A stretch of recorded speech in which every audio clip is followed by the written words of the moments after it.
All right, you see the title of the video, sampling is cheating. Now here's what I don't mean. I do not mean that you are immoral if you sample. There is a way to do it immorally. If you don't credit people, if you don't give people the proper avenue to clear the sample, meaning giving them a percentage of the master, of the publishing, depending on the situation, and a lot of times a fee. That is the immoral way to do it. But sampling in and of itself, I do not believe it is immoral. What I'm also not saying is you are a bad person or you don't know how to make music from scratch if you sample, or you shouldn't sample. That's not what I'm saying. But what I am saying is that sampling is definitely 100% a shortcut. No matter what you're doing, you are taking a shortcut when you sample. And I think it's important to view it that way. So here's what I mean. One of the hardest things about composing and arranging is knowing how the instruments fit together and giving each instrument a part to play according to its timbre so that everything comes together in a nice, beautiful, pleasing to the ear manner. That takes a lot of time. It takes 10,000, 20,000, 30,000 hours of composing and arranging and writing and a lot of experience to be able to do something like that.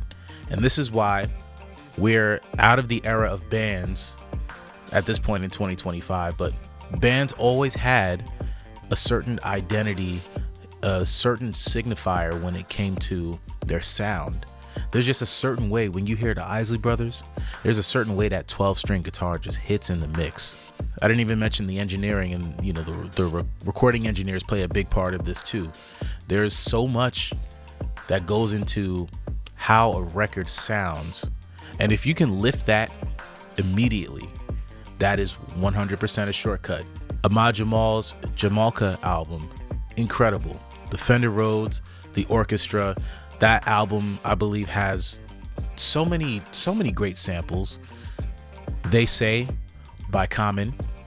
Kanye West sampled the first song. I believe it's the first song on that record. Ahmad Jamal's cover of Misdemeanor by Foster Sylvers is actually the sample from Soliloquy of Chaos by Gang Starr. So many incredible samples from that one Jamalka album by Ahmad Jamal. Now think about the time it took for Ahmad Jamal not only to learn how to play the Fender Rhodes and the piano, but also for the orchestral arrangers on that album, the drummer, the bass player, the guitarist. Think about all that collective time, and then the time that it took to create these arrangements on behalf of Ahmad Jamal. And I'm not sure who did the string arrangement, but think about how much time it took to put that together. Every single part, the collective experience of these musicians.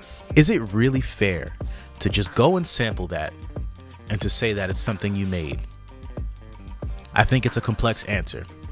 Yes, it is something that you created, because no doubt there is a creative aspect and a compositional aspect of sampling and creating a new work from it. However, fundamentally, it is not completely your arrangement or completely your production. I think this goes without saying. I don't look down on people who sample, not at all. I mean, my favorite producer produced Soliloquy of Chaos, DJ Premier. Incredible beat, incredible producer. Someone I look up to, someone I've been listening to basically my whole life. But as I progress in this industry, as a producer, as a composer and arranger, someone who creates samples, and someone who samples, I definitely understand the stories of artists and producers and composers who have problems with people sampling their work, even with the prospect of it being credited and attributed the right way. But this is one of those videos where I really want to know what you think. So get in the comments and let me know, do you think sampling is cheating?